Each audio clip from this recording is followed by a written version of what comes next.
पाखी को मिलेगा बाबा जी का ठुल्लू यानी कि अदीक की एंट्री से ना पाखी के यहाँ पर रोने निकलने वाले हैं, आंसू निकलने वाले हैं और हम तो चाहते यही है कि पाखी जैसी लड़की के आंसू निकले।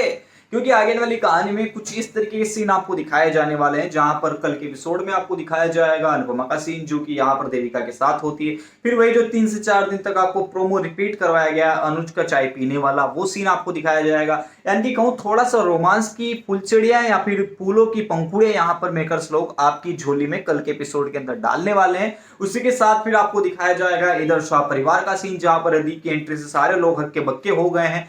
खासकर यहाँ पर पाखी हक्की बक्की हो गई। पाखी के दिमाग में तो वही चीज आती है कि भैया इसको अनुपमा ने बुलाया, क्योंकि जिस तरीके से वनराज और अनुपमा बातचीत कर रहे थे यहाँ पर कल के एपिसोड के अंदर, यानी कि कल का एपिसोड की बात करूं तो जिस तरीके से अनुपमा और अनुज ये वनराज यहाँ पर बातचीत कर रहे थे और पाखी उसको कान लगाकर सुन रही थी, तो यहाँ पर कहीं ना कहीं पाखी को शक होता है। लेकिन आपको बता दूं कि यहाँ पर अदीक की एंट्री कहानी में जान डालने वाली है, क्योंकि अदीक जाते जाते ये वाली चीज कही जाता है, क्योंकि अदीक रहता है फिर यहाँ पर अनुपमा अनुज आएंगे, वो बड़ा सारा बखेड़ा खड़ा हो जाएगा और ये बात कंफर्म कर दी जाएगी कि भैया अब ईशानी के रिकॉर्ड का सीन दोबारा खुलने वाला है और पाखी तुम देखती जाओ मैं कैसे ईशानी की कस्टडी तुमसे छीन कर रहूंगा। यहाँ पर भैया पाखी के होश उड़ जाते हैं कि भाई चलो ठीक है, वो प्यार तो करती है एक तरीके से अपनी बेटी को, लेकिन भैया यहाँ पर दिखावा नहीं करती, यानी कि यहाँ पर वो उसको इतना महत्व नहीं देती। जिसके बाद यहाँ पर आपको सीन दिखाया जाएगा अनुज का अनुज समझाता नजर आएगा, अनुपमा समझाती नजर आएगी। फिर यहाँ पर दोनों पक्ष नहीं बोल सकते क्योंकि अधिक सही है, पाखी पूरी की पूरी 100% गलत है।